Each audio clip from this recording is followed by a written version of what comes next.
Joaquim zgjohej gjithmonë në të njëjtën kohë. Ora 5:30 e mëngjesit, para se dielli të prek tokën. Me frymëmarrje të rëndë dhe me trupin e lodhur nga mosha, ai tërhoqi pantoflat e tij prej lëkure dhe shkoi drejt e në vath. Atje ishte Nego. Një dem i madh, me lesh kafe të errët, sy të thellë dhe të butë. Kishte një njollë të bardhë në hund dhe një mënyrë mbështetjeje pas plakut që dukej si një përqafim. Kur Joaquim mbërrinte, ai lëshonte një përshpëritje të lehtë, sikur të thoshte jam këtu. Misia midis të dyve ka një histori të gjatë. Meqense se ishte viç, Negos nuk i pëlqente kur të qëndronte larg pronarit të tij. Plakut i duhej vetëm të kthente shpinën dhe kau do të ulërinte derisa të dëgjohej. Ata u rritën bashk, në një mënyrë që dukej sikur ishin bërë për njëri tjetrin. Se Joaquim tha se Nego i kuptonte edhe heshtjet e tij. Dhe ishte e vërtetë. Kur plaku ulej nën pemën e mangos dhe qëndronte i heshtur duke ngulur syt në hapësirë, kau shkonte me të, shtrihej pranë tij dhe thjesht qëndronte aty. Edhe i qetë. Por në javët e fundit, plaku nuk ishte më i njëjti. Duart po dridheshin më shumë. Hapi i lëvizjes u ngadalsua.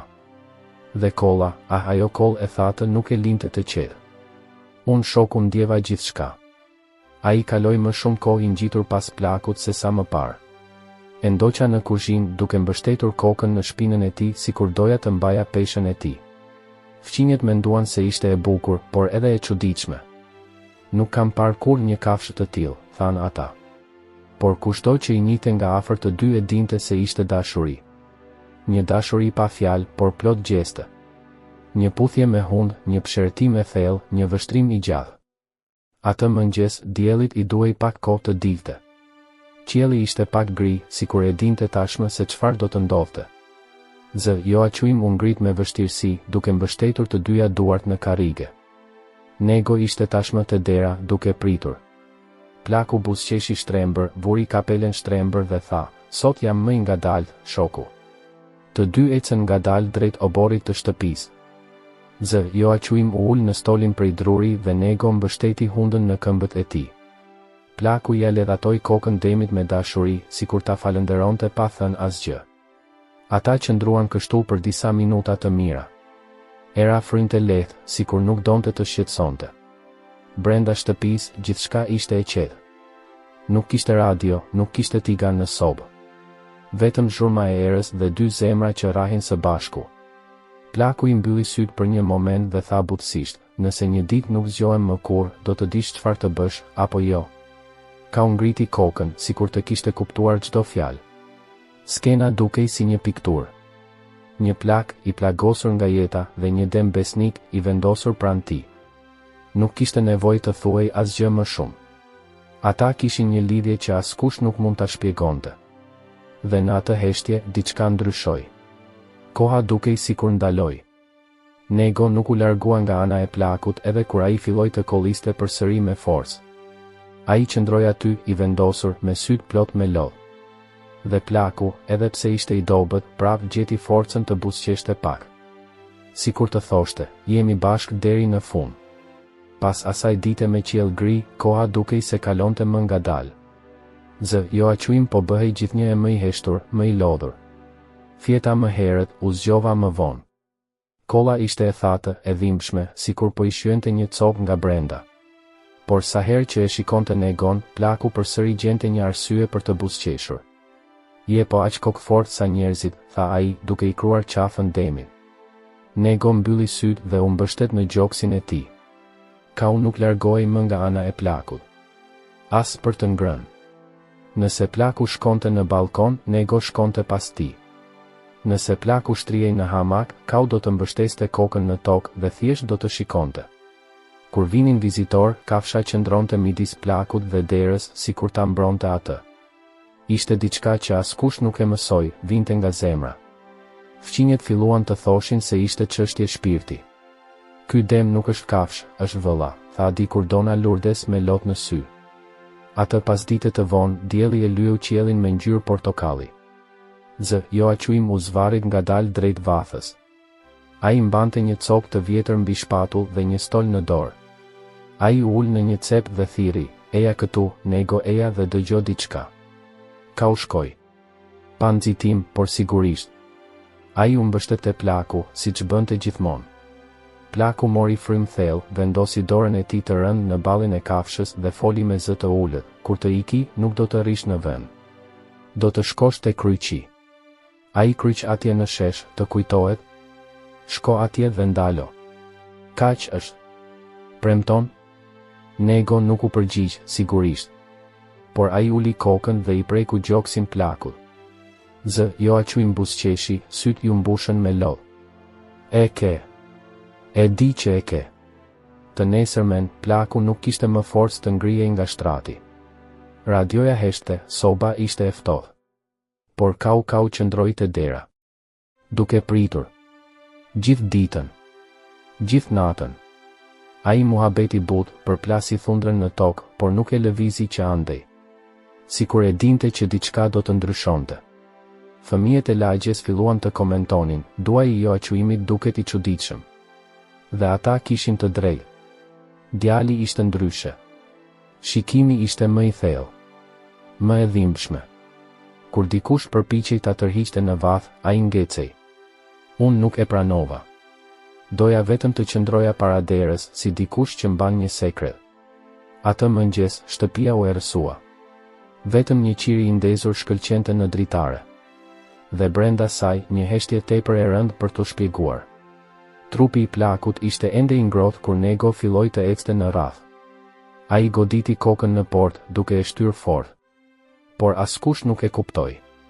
E vërteta është se, edhe pa thënë asnjë fjalë, ai e dinte çfarë do të ndodhte. Zemra e Demit e ndjeu mungesën që para se të vinte. Dhe aty, në atë moment kur koha dukej sikur kishte ndaluar, mbeti vetëm lidhja e tyre. Firm. I padukshëm. Por e vërtetë. Dita filloi çuditërisht. Dielli as nuk u shfaq siç duhet dhe qielli ishte tërësisht gri, në një mënyrë që e bën të duket sikur bota po i mban lotët. Joaquim mezi i hapi syt. Ai merrte frym ngadalë me një rënkim midis tyre. Dona Lourdes hyri në shtëpi dhe qëndroi në cep. Ajo e dinte tashmë. Të gjithë e dinin tashmë. Te dera, Nego, kau, nuk lëvizi. Ai as nuk i puliti syt siç duhet. Ai vetëm shikoi brenda shtëpisë me hundën të shtypur pas drurit. Her pas here ai muhabete lehtë, sikur ta thërriste plakun. Por plaku nuk erdhi më. Brenda, mjeku i qytetit ishte ulur kruspull pranë shtratit. Ai foli but, nuk i ka mbetur shumë kohë. Nëse ka ndonjë dëshirë të fundit, është tani. Por se Joaquim nuk po thoshte më shumë. Ai thjesht lëvizi dorën, sikur po thërriste dikë. Dona Lourdes i kapi dorën dhe ju afrua. A është Nego? Pyeti ai. Plaku lëshoi një pëshertim të thellë dhe një lot i ra. Ajo e kuptoi. Ai shkoi te dera dhe e shikoi kaun. Eja, Nego. Ai do të shoh. Kafsha hyri ngadalë, sikur ta dinte tashmë se ky ishte fundi. Ai mbështeti kokën në shtrat. Plaku e kaloi dorën shumë dobët midis syve. Shko, Nego. Shko, përshpëriti ai. E di ku, miku im. Kau nuk u përgjigj, por qëndroi aty. Me sy të përlotur. Po, syt e Demit mund të qajnë. Dhe ai qau. Një britme e pazëshme, por lagi dyshemen. Plaku mori frym thellë, e shtrëngoi batanien dhe iku. Asnjë zhurmë.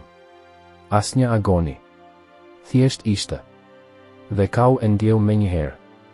Ai i përplasi thundrat e këmbëve, e shtyu kokën e krevatit të shtratit, bëri një tingull që askush nuk e kuptoi. Një tingull që vinte nga shpirti. Heshtja që mbetej në shtëpi ishte e rëndë. Dona Lourdes qau me zë të ulët. Por kau, jo. Kau nuk qau me lodh. Ai u kthye dhe doli nga dera. Ai shikoi përpara. Ai shikoi në horizon. Dhe ai filloi të ecte. Ende nuk ka pasur varrim. As një arkivol. As edhe një lule. Por kau tashmë po e përmbushte premtimin e tij. Ai e mbajti mend atë që pyeti plaku. Ai kryq i madh në mes të sheshit të qytetit. Atje po shkonte. Distanca nuk kishte rëndësi. Nuk kishte rëndësi sa i lodhur isha. Banorët e fshatit e pan kaun duke ardhur poshtë rrugës. Vetëm. Asnjë udhëzues. Pa gardh. Pa kushte të lidhura. Dhe askush nuk kishte guximin ta ndalonte. Disa fëmijë u përpoqën ta ndiqnin, por prindërit e tyre i tërhoqën tutje. Lëreni të qetë. Ai e di çfarë po bën. Dhe ai vërtet e dinte. Hapi ishte i vendosur. Frymëmarrja e rëndë, por ai po shkonte. Shkova sikur të kisha lindur për të. Sikur ai moment të ishte e tëra çfarë i duhej për të përfunduar. Atje, në shtëpinë e thjesht, trupi i plakut tani pushonte. Dhe atje në rrugë, zemra e kaut po rrite fort. Çdo hap i tij ishte një gjest lamtumire. Çdo rrugë që ai ecte ishte një kujtim i gjallë. Dhe kështu, pa askënd përreth, pa e kuptuar hartën, kafsha vazhdoi rrugën. Një dem. Vetëm një dem. Por me një mision më të madh nga sa shumë njerëz do ta kuptojnë ndonjëherë. Nego ecte pa shikuar anash, sikur të ekzistonte e vetmja shteg përpara tij. Qyteti dukej larg, por ai nuk u lodh. Ishte sikur çdo hap të drejtohej nga kujtimi i plakut. Dielli po perëndonte, toka ishte me pluhur dhe makinat po i binin borive, por ai as nuk ja uli sy. Shikova përpara dhe shkova. Njerëzit në trotuare ndalonin për të parë. Kishte një djalë që u përpoq të filmonte, por u ndal në mes duke u dukur i çuditshëm. Ky dem nuk është normal, tha ai, pothuajse duke pëshpëritur. Një zotëri më i vjetër me kapel u përgjigj, ai do ta mbajë një premtim. Dhe kaq ishte. Në zgjim, askush nuk e kuptoi vërtet çfarë kishte thënë Joaquim. Por Kau e kuptoi. Plaku donte që ai të shkonte nga larg te kryqi në shesh, ai që ishte pikërisht në qendër të qytetit, ai që e shihnin çdo të diel në mesh. Atje donte të mbahej mend. Dhe Nego e dinte këtë, sikur ta kishte dëgjuar me zemër. Ai ecte ngadalë por me vendosmëri. Ai kaloi pranë dyqanit të Tonos, kaloi urën që ndante fshatin nga qyteti i madh dhe doli në rrugët ku gjithçka ishte e zhurmshme. Motociklet, njerëz, bori, dridh. Por ai as nuk u dridh. Unë thjesht eca. Njerëzit filluan ta ndiqnin. Disa filmuan, të tjerë qanë. Disa, në heshtje, hapën rrugë. Një fëmijë e pyeti nënën e tij, apo kërkon ky dem dik? Dhe nëna, me lot në sy, u përgjigj, ai e gjeti tashmë. Ai thjesht do të thot lamtumir. Atmosfera ishte e rëndë, por askush nuk mund të largohej. Qyteti u ndal. Shoferët i fikën makinat, gratë shtëpiake shikonin nga dritaret, fëmijët zbritën nga bicikletat. E gjitha për shkak të një Kau. Një dem që mbante në gjoks një dashuri që askush nuk dinte ta maste. Kur u kthye në rrugën kryesore, mundi të shihte kryqin atje lart në mes të sheshit. Atje po shkonte. Por tani ritmi ishte më i ngadalë. Gjoksi ngrihej dhe ulej ngadalë. Ai shikoi përpara, pastaj shikoi qiellin. Sikur të pyeste, a është rruga e drejtë? Nga atje lart, nëse do të kishte ndonjë shpirt që po na shikonte, Joaquim me siguri do të buzëqeshte.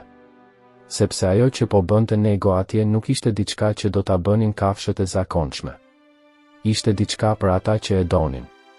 Nga ata që ndjejnë. Nga ata që mbajnë kujtime. Kur ai mbërriti në shesh, njerëzit formuan një rreth. Askush nuk tha asgjë. E vetmja gjë që dëgjoje ishte era dhe zhurma e thundrave në tokë. Kau ndaloi. Ai shikoi kryqin. Ai uli kokën. Ai u gjunjëzua. Ai qëndroi aty me hundën e shtypur pas shkëmbit. Disa u zhvendosën. Të tjerë qanin pa e kuptuar pse. Por të gjithë ndjenin sikur po shihnin diçka ndryshe. Diçka më të madhe se ata. Kau qëndroi aty. Nuk lëvizi. Ai dukej sikur merrte frymë më ngadalë. Sikur ai vend të ishte përgjigjja. Sikur të ishte atje, ai mund ta dëgjonte përsëri zërin e plakut. Dhe qëndroi. Derisa koha të ndalet për disa sekonda. Derisa populli të respektoi heshtjen. Sheshi ishte i heshtur, sikur edhe makinat dhe zogjit të kishin ndaluar për të respektuar. Njerëzit i ndiqnin përreth, por askush nuk guxonte t'i afrohej. Kau atje, i gjunjëzuar, me hundën e shtypur në tokë përpara kryqit, nuk ishte thjesht një kafshë. Ishte mall me trup e me shpirt. Ishte dashuria e Joaquimit që vazhdonte, edhe pa të. Dielli ishte tashmë më i ulët, ai toni art që zbriste poshtë mureve dhe pemëve. Një zonjë tha butësisht, ai po lutet. Një djalë pëshpëriti, a do të vdes edhe ai? Por Nego ende merrte frym. Pak, por po merrte frym. Syt plot me lot, trupi i lodhur, por kokën lart përsëri. Ai u ngrit ngadalë, sikur po kursente forcë vetëm për një hap tjetër. Ai eci përreth kryqit, e shtypi hundën pas gurit, pastaj u tërhoq dhe shikoi lart në qiell. Ai dukej sikur po priste një përgjigje, një shenjë. Por ajo që ai donte vërtet ishte brenda tij. Ishte kujtim. Dhe pastaj ndodhi. Ai shkoi në qendër të sheshit, ku kishte një lulishte me një lule të madhe që Joaquimit i pëlqente, një nga ato që plaku thoshte gjithmonë se i kujtonin gruan e tij. Ka ushtrije aty, me hundën të kthyer nga kryqi. Ai e vuri kokën në tokë. Dhe qëndroi. Njerëzit përreth filluan të qanin pa e kuptuar pse. Ishte sikur skena i thoshte të gjitha pa asnjë fjalë të vetme. Ishte sikur të gjithë aty mendonin se kafsha po bënte diçka që jo shumë njerëz do ta bënin, ai po përmbushte një premtim. Po mbyllja një cikël. Koha kaloi ngadalë. Një zonjë nxori një shami nga çanta dhe fshiu fytyrën. Një djalë po filmonte, por po dridhej aq shumë sa uli celularin. Një fëmijë u gjunjëzua aty pranë dhe tha, ai po pret që pronari i tij të kthehet. Askush nuk donte ta largonte që andej. Një oficer policie u përpoq të afrohej, por u ndal në gjysmë të rrugës. Ai u bëri shenjë që të largoheshin. Ky dem e di çfarë po bën, tha ai. Dhe ai vërtet e dinte. Orë më vonë, kur ra nata, Nego ishte ende aty. Ai nuk lëvizi, por as nuk fjeti. Gjoksi i tij ngrihej e ulej ngadalë, sikur po merrte frym për dy veta. Sikur shpirti i plakut të ishte ende brenda tij. Dhe kështu qëndroi. Ai nuk u ngrit më. As nuk ra. Thjesht mbeti. I heshtur. Firm. Me një vështrim të qetë, por të distancuar. Askush nuk dinte nëse duhej të qante apo të pranonte. Mund të shihej që atij i pëlqente shumë. Të nesërmen në mëngjes e gjetën në të njëjtën mënyrë. I paprekur. I shtrirë midis luleve me një trup të ngrohtë, por pa lëvizje. Ishte sikur të ishte larguar me pronarin e tij, por vetëm pasi e kishte përmbushur premtimin e tij. Në shesh, ata vendosën një tabelë, këtu, një dem përmbushi dëshirën e fundit të atij që donte. Dhe deri më sot, kushdo që kalon andej ndjen se ka diçka të ndryshme në atë vend. Nuk është legjend, as histori filmi. Është thjesht dashuri. Nga ato që nuk kanë nevojë për fjalë.